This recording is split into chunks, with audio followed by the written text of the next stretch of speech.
Hi, everyone. The purpose of this presentation is to talk about your coalition and application bundle structure for Build Back Better Regional Challenge Phase 2. Before we jump in, a few definitions. When we're talking about your Phase 2 full application, we're talking about your umbrella overarching application and your bundle of component applications. When we're talking about your overarching application, we're talking about the overarching narrative as defined in the NOFO and additional documentation. This should be submitted by the coalition lead. When we're talking about a component application, we're talking specifically about an application for funding for all or part of a project that is part of the bundle tied together with the overarching application. A coalition lead is your phase 1 awardee, aka the lead recipient, which is also the organization submitting the coalition's phase 2 overarching application, where the component lead is an organization, they're a coalition member submitting one or more of the phase 2 component applications. In addition, we'll talk about project types such as construction, non-construction, and revolving loan funds. These are important to keep in mind as we are working through your application. So the first thing I want to highlight here is, again, your kind of overall coalition application bundle. What's included in that is, again, that overarching application from your coalition lead, and then you will have individual component applications. There's some common component applications pieces and forms for each component application, but there are also some that are project type specific, such as construction, non-construction, and revolving loan fund, and more specifically as subsets of the construction, non-construction business incubators. So making sure you're checking that application checklist and the NOFO to make sure all of your application components are complete for the particular project type. This is important as we talk about how to break up component applications, that you're aware of what project type you're working on to help make sure that they're tied together correctly. Before we jump in, I want to answer a couple of quick FAQs up front. The first is that if you are a component lead, you will need to set up your own grants.gov workspace, and it needs to be set up for each component application. So if you are a coalition lead who's submitting multiple applications, multiple component applications, you will need a different workspace for each component application. When you log into grants.gov, you will have to select a package, either construction, non-construction, or RLF, aka revolving loan fund, in order to proceed. So make sure you know which application goes for which project. Next, your coalition lead, who's your phase 1 grantee, do not need to be, and likely should not be, the lead on every single component application in their respective cluster. However, the coalition lead is responsible for ensuring component projects support overall cluster development and that it's a cohesive project submission. Coalition leads cannot see what's submitted by other coalition members in grants.gov, so it's important that coalition leads set up their own internal processes to confirm component leads are submitting their component applications on time and correctly. Each component application must be signed by that application's component lead. So again, the coalition lead should not be signing all the legal documents. Each component lead should have a representative from their organization who will be signing all the documents. And the component lead will also be responsible for that project's reporting and financials. And a quick question we get a lot is, can a component lead submit more than one component application? Yes, you can. So let's move through an example of what this looks like. So now that we understand that there's different project types, let's talk about our example coalition bundle. So in this particular coalition bundle, we have the coalition lead overarching application, and they have been working in a few different clusters in different organizations, and they've decided to submit 7 component projects as part of on behalf of their coalition. So here, in this example, we have what we're calling project buckets. That is not a technical term. You don't have to organize your component projects that way, but we've gotten a lot of questions kind of asking to identify what constitutes as a project. So the way we're seeing it is there might be buckets of project that may be tied together for some great reason. That's great, but we still need you to break out your projects by component. So in this example, we have three kind of project buckets, again, a non-technical term. We have the purple bucket, the green bucket, and the red bucket. And then within that, we have the 7 component projects that you see here on the screen, including construction, non-construction, RLF, and incubators. So let's dive into one of these buckets. When we're looking, let's say this is a tech cluster project bucket, everything in the red here. So this coalition has decided to break this project down into 3 component applications that made sense to separate them out.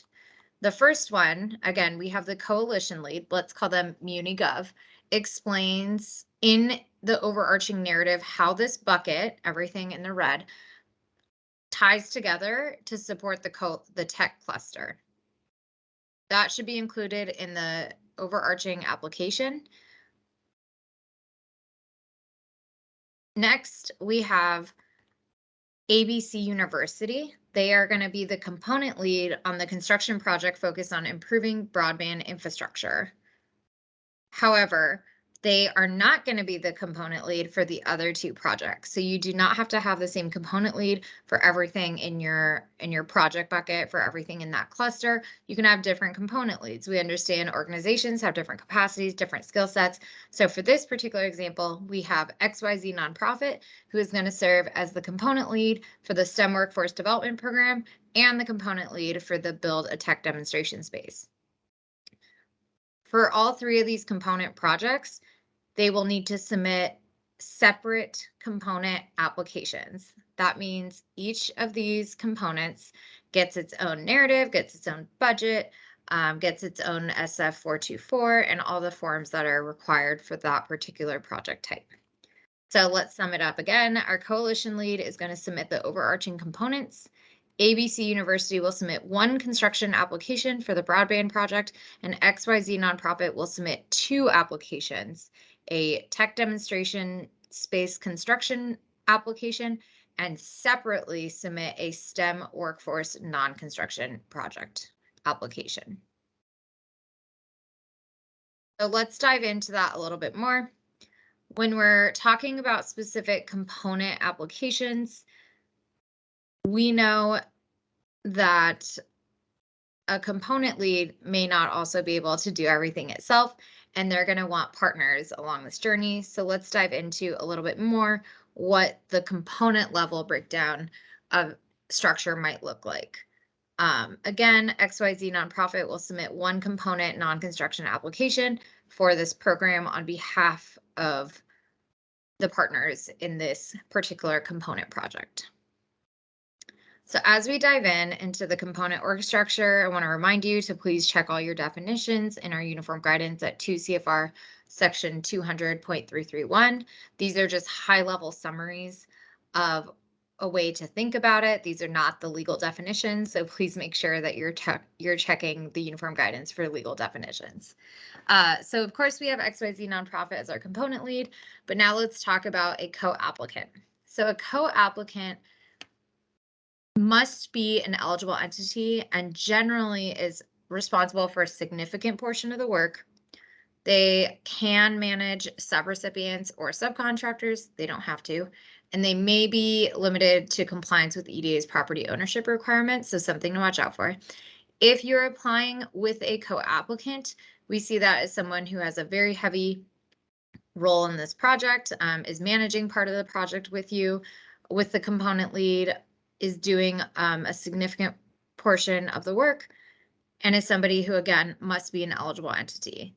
We're telling you this so when you look at the application checklist and you figure out what application components are required, what are the forms, what are the documents required for each component application, you can help identify if you need to include additional documentation or not.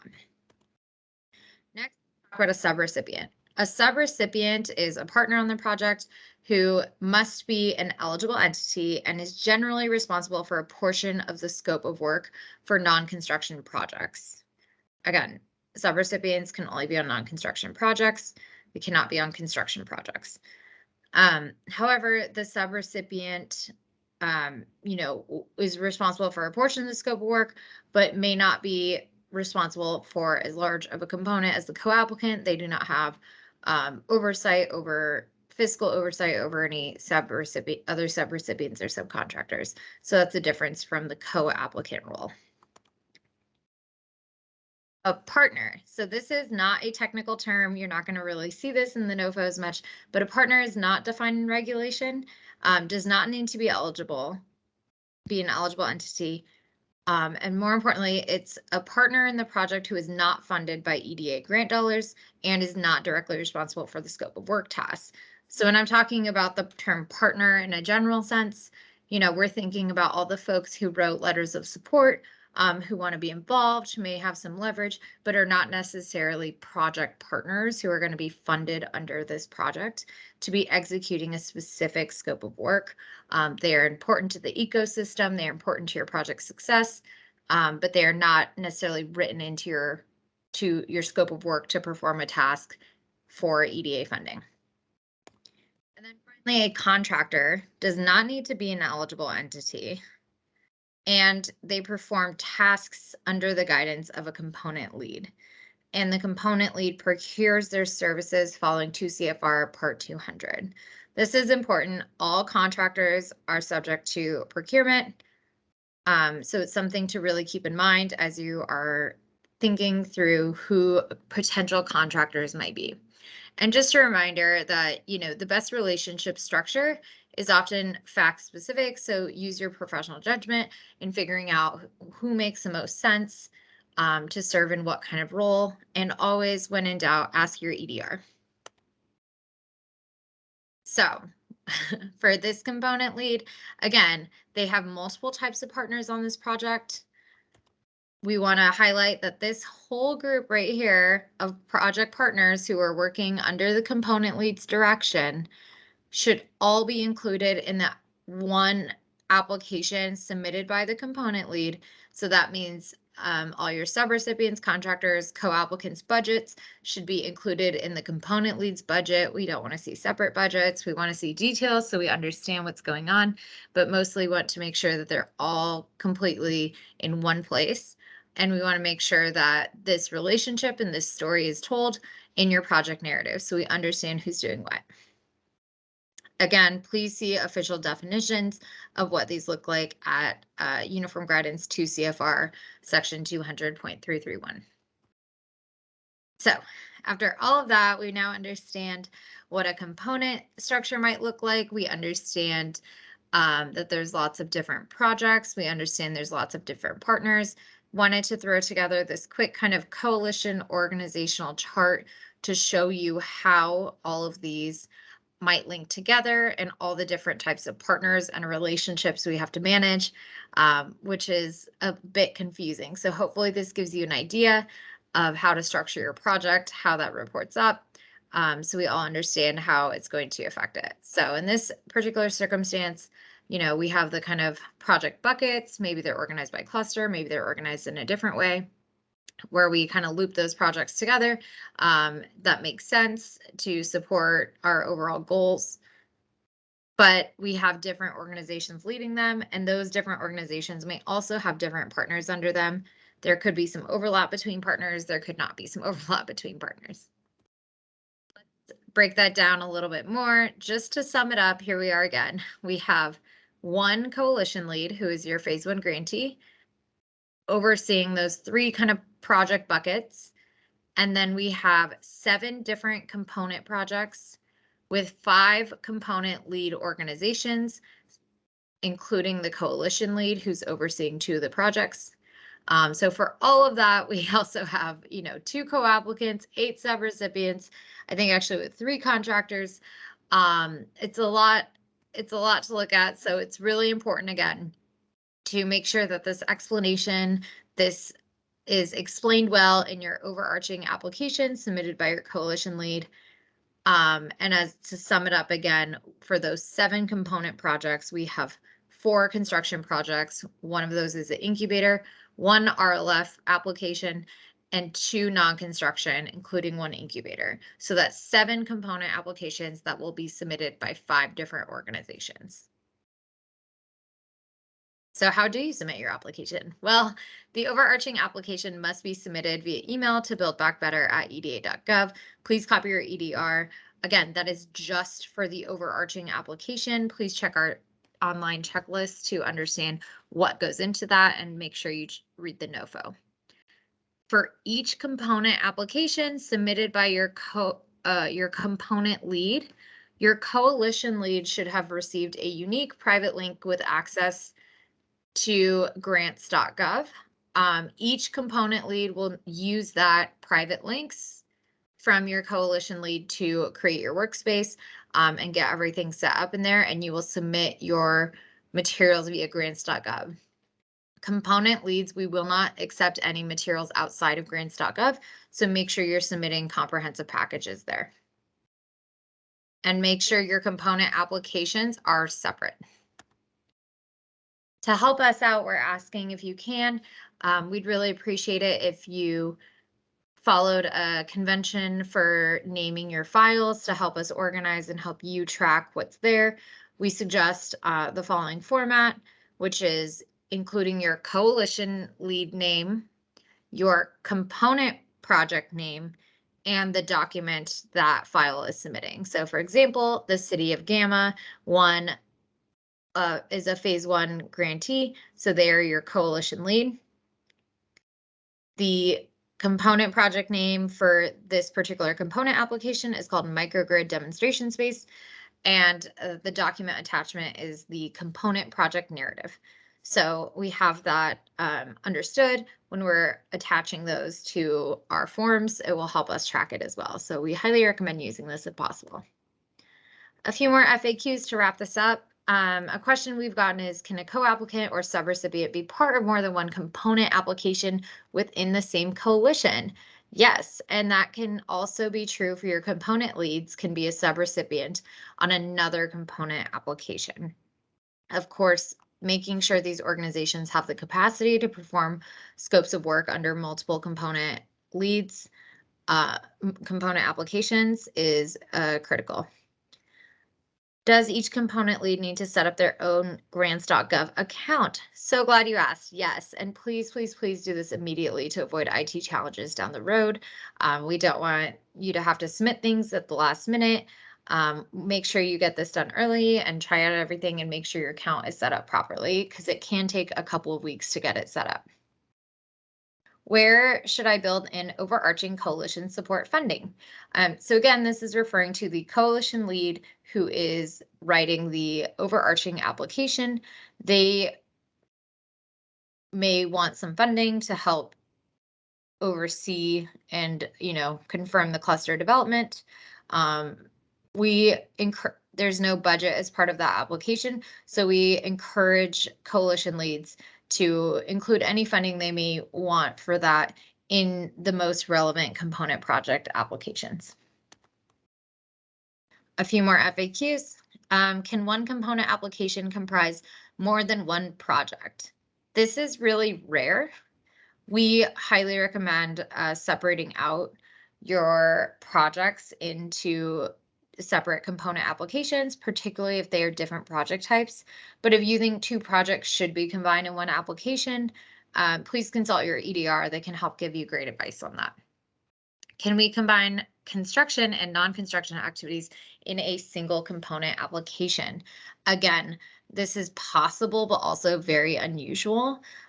We normally recommend separating it out, but please consult your EDR. Can a component lead submit and lead more than one component application? Yes, they can, but making sure they submit different component applications for each project separately. Where's your link being set? I can't find my grants.gov link. Please check with your coalition lead. They should have it. And will our coalition's bundle be evaluated comprehensively or separately? Is phase 2 a winner-take-all competition? Phase EDA will evaluate the coalition's overarching application and bundle of component applications holistically and individually. So what that means is EDA may select a coalition, but fund only a subset of the coalition's component applications. Does not necessarily have to fund all component applications if you're funding that coalition. Hopefully this helped explain a bit more about the application structure. Please check out eda.gov/ARPA/Build Back Better to find a list of a ton of additional resources. We have templates, we have checklists, we have FAQs that are updated regularly for grantees to help with this application process. Thanks.